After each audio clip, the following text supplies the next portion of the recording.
Hello, good morning class 9th student.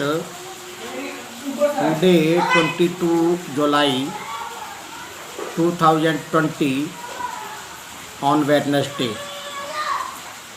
We are attend topic in the grammar from lesson number 1 suffix प्रत्यय. मैंने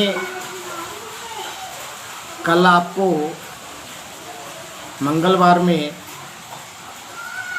जो आपका उपसर्ग था, उपसर्ग और उपसर्ग के भेद, उसमें उपसर्ग के 3 भेद थे. एक को मैंने 16 जुलाई में एक्सप्रेस किया था और उसके दो पार्ट थे, तद्भव उपसर्ग और आगत उपसर्ग. इसे मैंने आपको 21 जुलाई को एक्सप्लेन किया है. आशा करता हूँ कि वो आपने परख कर लिया होगा. इसी के साथ साथ आज प्रत्यय है, इसे इंग्लिश में कहते हैं सुफिक्स. ऐसे शब्दांश डेफिनेशन, ऐसे शब्दांश जो किसी शब्द के अंत में लगकर शब्द नहीं है बल्कि शब्दांश है, शब्द का अंश है. चाहे वो उपसर्ग हो, चाहे वो प्रत्यय हो, शब्द ना हो करके वो किसी शब्द का अंश है.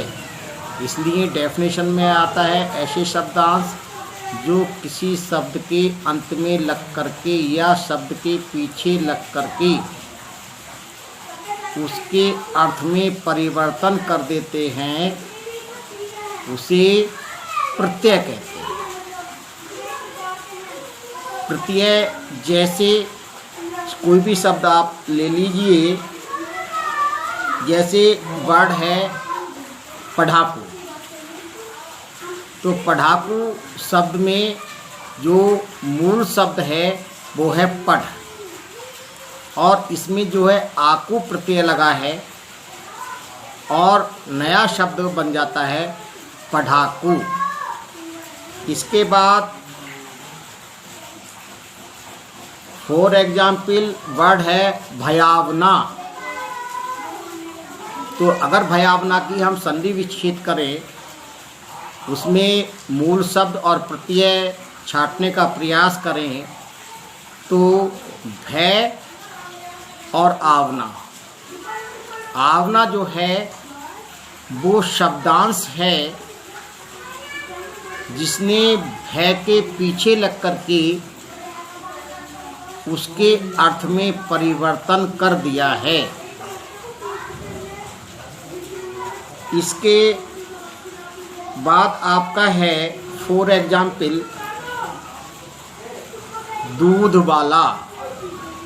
तो दूध अलग वर्ड है, वाला जो वर्ड है वो शब्दांश है जो दूध से पीछे लग कर के उसके अर्थ में परिवर्तन कर दिया. दूध अपने में पूर्ण शब्द है और दूध वाला भी पूर्ण शब्द है. दोनों के अर्थ भी अलग अलग हैं. तो शब्दांश वाला है, दूध के पीछे लगा हुआ है, और नया शब्द बन गया आपका दूध वाला, जिसे आप मिल्कमैन कहते हैं. इसी के और भी बहुत सारे एग्जाम्पल हो सकते हैं, जैसे आपका खिलौना. खिलौना में औना प्रत्यय है, वर्ड बन गया खिलौना. इसी के साथ साथ गर्माहट वर्ड है, उसमें प्रत्यय है आहट, और मूल शब्द है आपका गर्म. गर्म में आहट प्रत्यय लगा है, नया शब्द बन गया आपका गर्माहट. तो इसे कहते हैं आप प्रत्यय. दोबारा डेफिनेशन सुन लीजिए. प्रत्यय ऐसे शब्दांश होते हैं जो किसी शब्द के पीछे लग कर के उसमें उसके अर्थ में परिवर्तन भी कर देते हैं और नए शब्द का निर्माण भी करते हैं. अब आती है काइंड ऑफ सुफिक्स, प्रत्यय के भेद. तो हिंदी भाषा में मुख्य रूप से प्रत्यय के 2 भेद माने गए हैं. नंबर के आपका कृत प्रत्यय और नंबर 6 आपका तद्धित प्रत्यय. दो भेद हैं ये। कृत प्रत्यय किसे कहते हैं, अब आप कृत प्रत्यय के विषय में सुनिए। क्रिया के मूल रूप, क्रिया का मूल रूप क्या होता है? क्रिया का मूल रूप होता है धातु। जैसे पढ़ धातु है, लिख धातु है, गा धातु है, तो ये क्रिया का मूल रूप होता है। तो क्रिया के मूल रूप अर्थात धातु के पीछे लगकर संज्ञा और विशेषण शब्दों की रचना करने वाले प्रत्ययों को कृत प्रत्यय कहते हैं। या तो संज्ञा शब्द के पीछे जो प्रत्यय लगता है वो कृत प्रत्यय होता है, या विशेषण शब्दों के पीछे जो प्रत्यय लगता है वो भी कृत प्रत्यय होता है। इसी प्रकार से मैंने एक एग्जाम्पल दिया था डेफिनेशन में आपका पढ़ाकू। तो पढ़ क्या है? क्रिया का मूल रूप है, जिसे मैंने अभी धातु बताया है। उसमें आकू प्रत्यय लगा है और नया वर्ड बन गया पढ़ाकू। पढ़ाकू अपने में विशेषण वर्ड है, ये किसी की विशेषता बता रहा है कि वो कितना पढ़ने वाला है। इसी प्रकार से मैंने एक एग्जाम्पल और दिया था, अभी डेफिनेशन आपको समझाई थी। भयावना, भय आपका संज्ञा वर्ड है, आपना उसमें कृत प्रत्यय लगा है, भयावना। इसी के साथ साथ संस्कृत के कृत प्रत्यय हैं। प्रैक्टिस के हिसाब से बहुत सारे संस्कृत के कृत प्रत्यय हैं, उसमें से मैं एक दो को एक्सप्लेन करूंगा यहाँ पर। जैसे अन है, अन प्रत्यय है, संस्कृत का प्रत्यय है, कृत प्रत्यय है, और इससे वर्ड बनता है गमन। गमन का आप मीनिंग अच्छी तरीके से जानते हैं। वर्ड बनता है अन प्रत्यय से सहन। आप प्रत्यय है, आ से आपका आराध्या प्रत्यय लगता पीछे, ये ध्यान रखिए आप सदैव। गीता, गीता संज्ञा शब्द है, या तो संज्ञा शब्द बनना है या विशेषण शब्द बनना है, धातु के पीछे लगना है कृत प्रत्यय को, इसमें कोई संदेह की बात नहीं है। इसके बाद है आपका अन्य। ऐसे वर्ड आता है प्रशंसनीय, वर्ड आता है निंदनीय, वर्ड आता है दर्शनीय। तीन वर्ड बताए हैं, तीनों में अन्य प्रत्यय पीछे लगा हुआ है। इसी के बाद 4 एग्जाम्पल और बहुत सारे एग्जाम्पल हैं। अक, लेखक, पाठक, गायक आदि। इसी के बाद फिर आता है आपका तद्धित प्रत्यय।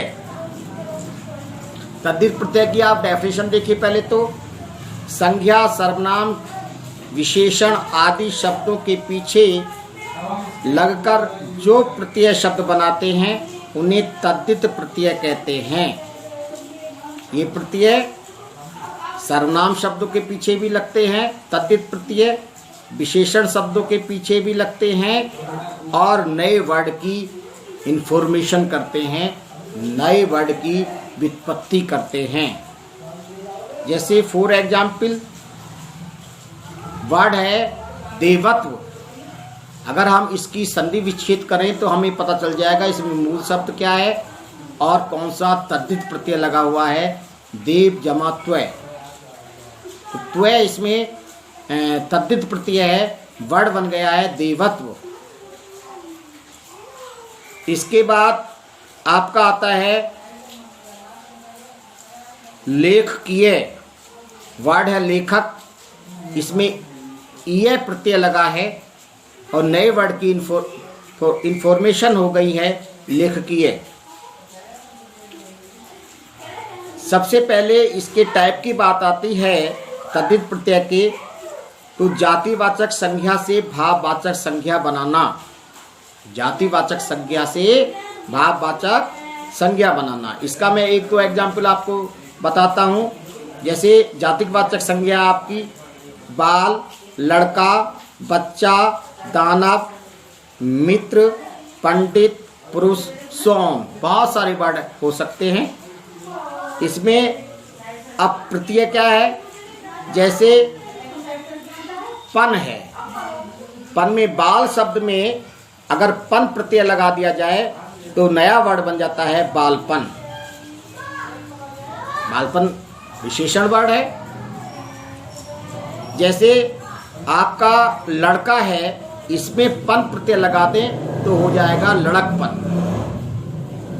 इसी प्रकार से आपका मानव वर्ड है, और मानव वर्ड में अगर ता प्रत्यय लगा दें तो हो जाएगा मानवता।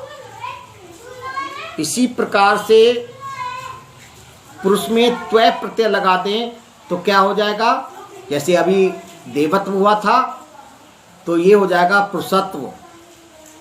इसी प्रकार से आपका पंडित वर्ड है, पंडित में अगर यह प्रत्यय लगा दें तो वर्ड बन जाता है पांडित्य।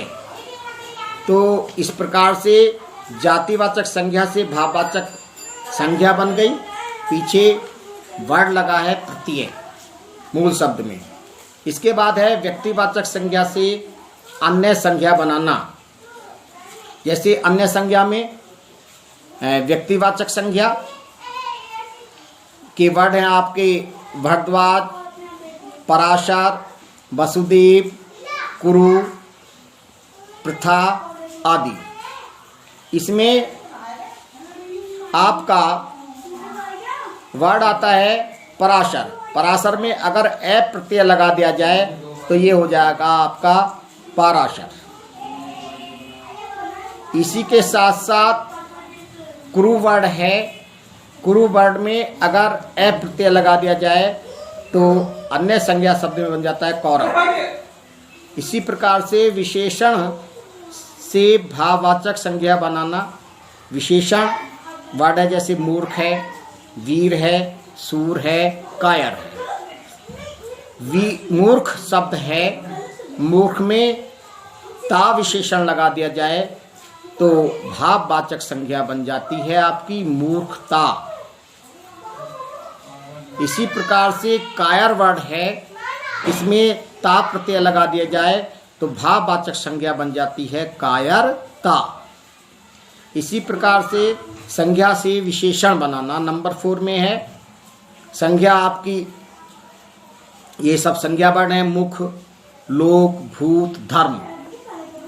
तो इसमें अगर मुख वर्ड में इक प्रत्यय लगा दिया जाए तो वो हो जाता है मौखिक, नया शब्द बन गया। और मौखिक ये है आपका विशेषण वर्ड। फिर आपका है लोक वर्ड। एग्जाम्पल के तौर पर लोक में अगर इक प्रत्यय लगा दिया जाए तो यह है आपका लौकिक। लौकिक भी अपने में विशेषण वर्ड है। इसी प्रकार से संस्कृत के तद्धित प्रत्यय हैं, जैसे आलू है। आलू से आपको 2 या 3 वर्ड बनाने की प्रैक्टिस करनी है।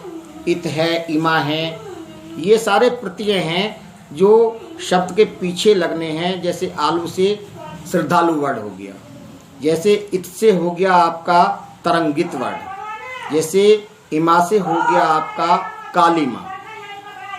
बहुत सारे वर्ड हो सकते हैं। जितना आप अधिक से अधिक प्रैक्टिस करेंगे आपका ये उतना ही स्ट्रांग होगा। जय हिंद, जय भारत।